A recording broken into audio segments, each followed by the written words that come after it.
Welcome to the channel, where we teach advanced level preparedness and encourage resilience through self-sustainability. If you would like to support our non-monetized channel, please consider using our Amazon affiliate or PayPal donation links in the description below.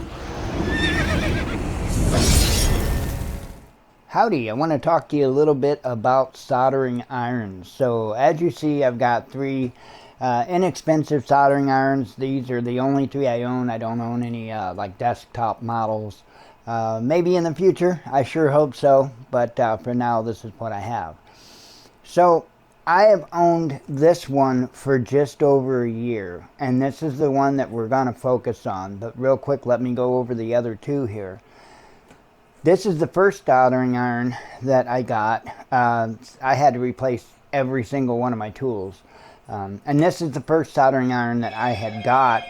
And I'm going to be real honest with you. It's pretty useless. I've had this for, I believe, just over 10 years. And you can tell it's really not used. And the reason why, and I don't know if I just got a dud. I'm assuming that I kind of got a dud, because I have had many different Weller products over the years, and they have always been incredible products. Many years of service out of them.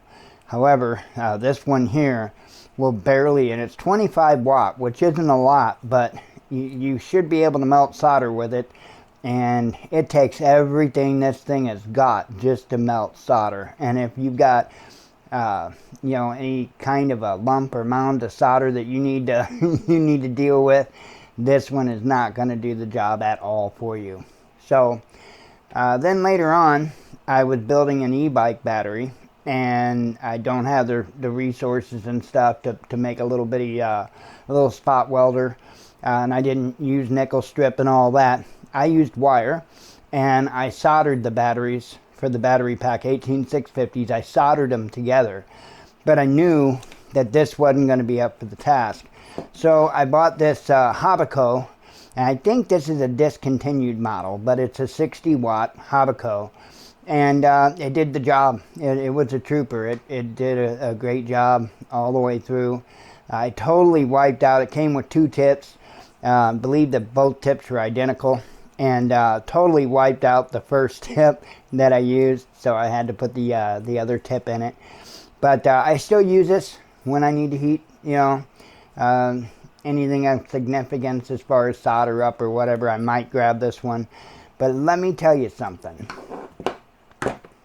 This here, by the way, I think you can get it somewhere around 16 bucks or something like that. I know I saw it. I'll put a picture of it up. You can still get these, just a 25 watt.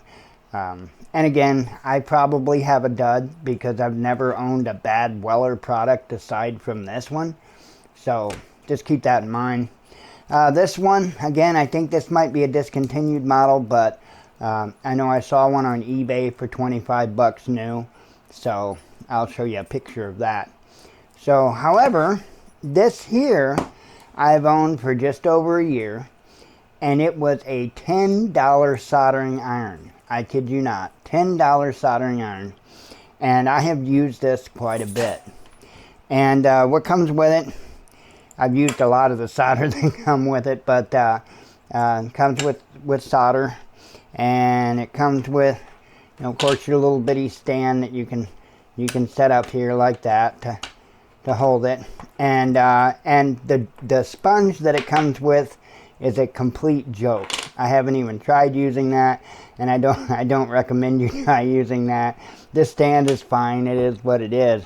It did come with several different tips, so it's got all those other tips that came with it as well. And I believe one other thing I think it came with, oh yeah, the little rosin stuff. I threw that right in the trash. that stuff, no, that's junk. So the little rosin that comes with it, you can throw that away. That's about useless. But anyway, the sponge, it's about useless. You can see I've got another sponge over here, because again, useless. And the stand does work fine though. What I want to show you real quick, I guess I could tell you the wattages of each. I already told you that one's 25. This one here is 60 watt. This one here, the claim is that is 80 watt. And there is only one thing with a soldering iron that I found to be of any kind of an issue, and that is every time you go to use it, make sure the screw is tight, because it wants to loosen up when it heats up and cools down and stuff like that. So before you go to use it, just make sure that screw is tight. And I've got a plug over here. I'm going to plug this puppy in real quick. And it is actually nice to have a soldering iron that has a little on-off switch on it. That's actually kind of nice. I like that for a little bitty pencil style or whatever you want to call it. And in temperature control, right? So normally I run this thing about 750 degrees Fahrenheit. Normally, if I'm going to do something a little bit bigger, I crank it up to about 800. It's currently set to 800. I'm going to show you something.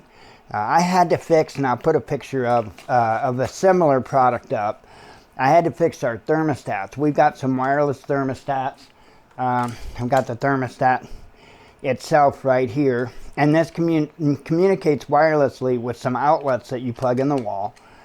And those outlets, you plug in a heater, a space heater.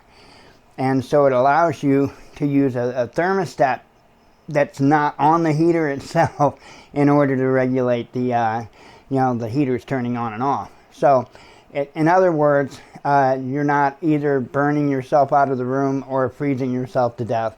It's a much more accurate way to use space heaters and regulate the temperature. Well, we've used them for many years, and oxidation builds up on the blades of the plug-in, and when that happens, it starts to lose contact, and when that happens, it builds up heat, and it's just a snowball effect. And it was getting to the point to where I was feeling very uncomfortable with them. So the other day, before putting the heaters, setting them up for the winter, I went through and I actually cut off all of the plugs on the heaters, and I directly soldered straight into the connectors that's on the little wireless pack that plugs into the wall. So now I don't have to worry about those blades losing contact. And of course, when you're doing something like that has such a high draw, such a high current demand, you really have to make sure that you get a really good solder joint. It's got to be a really good hot solder joint, because something cold could actually cause issues. That solder joint could fail if it heats up, and bad news can come from that. So let me just kind of wipe off my tip here a little bit, because I'm going to show you. I've got one of the little plug-in deals there that I was telling you about. This is one of the contacts that the blade, this is the only one out of 3 units, this is the only one that I could actually take out, because the other ones are actually melted into the housings. So yeah, it was kind of ugly. So anyway, I'm going to real quick, I'm going to chop off this end, so we got a fresh end. I'm going to cut it off here, and what I'm going to do is I'm going to strip a little bit of this here, just a little bit, don't need a lot. Okay,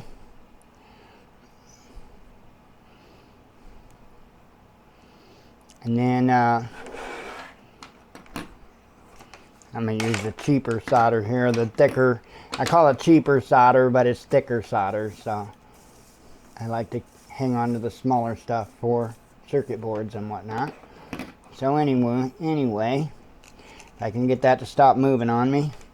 I real quick tin this piece of wire here.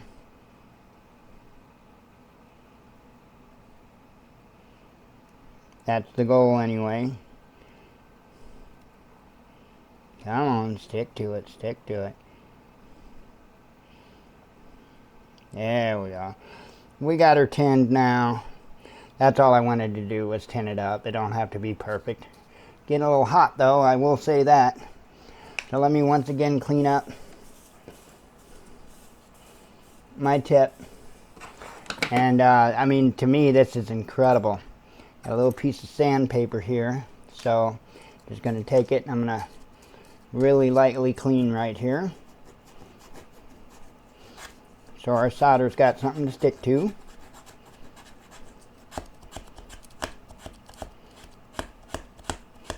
Okay, that'll be good. I want to get this here ready because I'm going to be picking this up after I get it ready to put it on there. But I'm going to show you this. This is a, I mean, it's a fairly hefty piece of metal there, you know. I mean, it's not as big as the other side that I actually had to solder to. Which I'm not going to pull them apart to show you what I did. So, but watch this. I was highly impressed with the ability to put heat that this has. I'll be fine if it wasn't for my shaky hand. My shaky hand is causing it to become a cold joint. Okay, we're gonna call it there. So anyway, my whole point of doing that is to show you that it is absolutely up for the task. I mean, that's on there. That's not just gonna fall off. That fused pretty well. So $10, man. I will leave a link. There will be an Amazon affiliate link to these, and real simple. Plus and minus to turn up and down the temperature. It's both Fahrenheit and Celsius. You just keep pushing positive or negative and, you know, roll around the temperature, and then it'll switch to either Celsius or Fahrenheit, whatever one you're moving from. So anyway, they didn't send me this to review it or anything like that. I bought this just because I wanted cheap soldering iron with temperature control, because I was tired of this one here is too big to use for anything remotely small. That's way too big. So I needed something that I could use on smaller stuff, because this one just wasn't up to the task.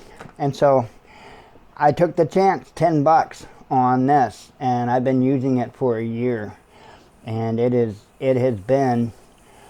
actually been a pleasure to use, and I don't say that often with electronic equipment, but this is actually a pleasure to use, just like the solder sucker I had when I worked at Devtron. So I love that. I would do anything to have one of those machines, but yeah, maybe someday. So anyway, a cheap $10 soldering iron. If you're in the market for a soldering iron, I cannot recommend this little cheap sucker anymore. You can buy 3 or 4 of them and put them in multiple toolboxes, and you're not out a bunch of money or anything else, and they work good. What more can you say? So anyway, I hope you have a great day. As always, shalom.